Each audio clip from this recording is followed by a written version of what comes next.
बिस्मिल्लाहिर्रहमानिर्रहीम। अब हम रिटेलर की टाइप्स के लिए फोर्थ एंड फाइनल स्लाइड को स्टडी करते हैं। यहाँ पर हम ये देखेंगे the type of the retailers according to the price strategy, कि जिस किस्म की वो प्राइसेस को फिक्स करते हैं, आदर फिक्स प्राइसेस हैं या डिस्काउंट प्राइसेस हैं, फ्लेक्सिबल प्राइसेस हैं, उसके हिसाब से अपने स्टोर्स के हैं। आइटम्स वही हैं जो पहले आपने पढ़ी हुई हैं, सिर्फ उसको उन्होंने प्राइस का यहाँ पर डिस्कशन की गई है। Retailers for different prices strategies, they can change their strategies considering the factors like level of competition, environmental factor, profit objective, positioning strategy। इन तमाम फैक्टर्स को मद्देनजर रखते हुए वो अपनी प्राइसेस को डिफ्रेंशिएट करते हैं। In practice, many retailers use mixed price techniques. This is the basic thing that we are going to consider. That they may be flexible, they may be using the fixed. So there is no hard and fast yardstick available in order to say that this strategy is followed by this type of the retailer. Discount store, these retailers are different from the shops offering occasional discount and schemes for a limited period. They regularly sell the products at the lower price. They buy at regular prices from the wholesaler, but they work on lower price margin and they sell in bulk quantities. Discount store ऐसे store होते हैं जो कि regular basis के ऊपर कम कीमत पे लोगों को चीज़ें सेल करते हैं। वो बल्क क्वांटिटी में परचेज करते हैं और कम मार्जिन रख के आपके रिटेलर्स को, आपके कस्टमर्स को सेल आउट कर देते हैं। ऐसा नहीं है कि ये सीजनल तौर पर डिस्काउंट के ऊपर चीज़ें सेल करें, या इन्होंने एक स्कीम निकाली है 10 दिन के लिए, वहाँ पर 15 दिन के लिए उस पीरियड में ये डिस्काउंट के ऊपर सेल करेंगे।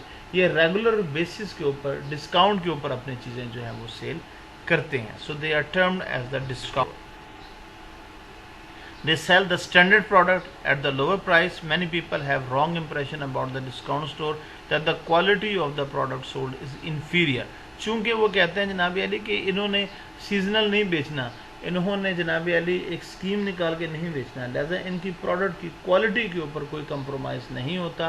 क्वालिटी इनकी स्टैंडर्ड ही होती है जो प्रोडक्ट आप वहाँ से परचेज़ करेंगे। हाँ, इनका एक कारोबार है कि ये कम कीमत के ऊपर बेचते हैं। जैसे वॉलमार्ट की एग्जांपल दी गई है, के मार्ट की दी गई है, ये अमेरिका में डिस्काउंट स्टोर्स आपके पास अवेलेबल है। Then off price shop, unlike discount store, off price retailers buy in bulk. They generally buy directly from the manufacturer and hence can avail the bulk quantity discount. They too work on a low margin compared to the other retailers, hence they can offer the merchandise at the lower price. Products sold through these shops are of high quality, but generally they are outdated, out of fashion, odd lots, leftovers, discontinued, export surplus और export rejected and irregular goods. ये बातें जो हैं आपके पास सबसे important हैं कि आपकी ऑफ प्राइस में और डिस्काउंट स्टोर में फ़र्क ये होता है कि डिस्काउंट स्टोर में जो आपकी प्रिवेलिंग प्रोडक्ट है जनरली तौर पर वो ही मिलती है जिसका फैशन होता है, लेकिन जो आपके पास ऑफ प्राइस है इसमें वो आपके पास चीज़ें अवेलेबल होती हैं जो आउटडेटेड हो गई हैं या जिनका इस्तेमाल कम हो गया हो, जिनकी मैन्युफैक्चरिंग अब ना आ रही हो, पुराना स्टॉक पड़ा हो, या आपके पास एक्सपोर्ट करने से कोई चीज़ बच गई हो, तो वो तमाम चीज़ें आपकी ऑफ प्राइस शॉप में अवेलेबल होती हैं। There are 3 major types of the off price है। फैक्ट्री आउटलेट, कंपनी का अपना showroom, independent retail shop, warehouse club और warehouse sales. The clothing and the footwear companies commonly use this form of retailing. They dispose of such odd lots through their own stores.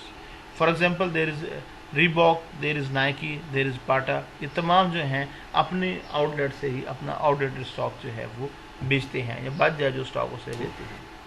Fix price shops ऐसी shop होती हैं जहाँ पर आपके पास एक stated price है, price tag जो है वो आपकी उसके साथ लगा हुआ होता है और उसी प्राइस के ऊपर आप अपने तमाम कस्टमर्स को सेल करते हैं। जनरली तौर पर यहाँ पर ऑफ जो प्राइसेस होती हैं वो अफोर्डेबल होती हैं।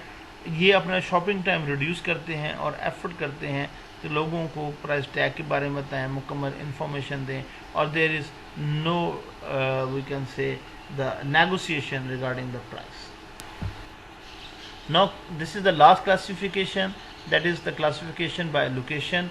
There may be the fixed shop retailers, all size and types of the retailer outlet having the fixed store space. जैसे कि आपके पास उसने एग्जांपल दिया, general store, departmental store, chain store, supermarket, discount shop, ये तमाम shops जो हैं ये आपकी फिक्स लोकेशन शॉप है। एक ख़ास जगह है, उस मखसूस जगह के ऊपर जो बिज़नेस करता है वो आपका फिक्स रिटेल शॉप है।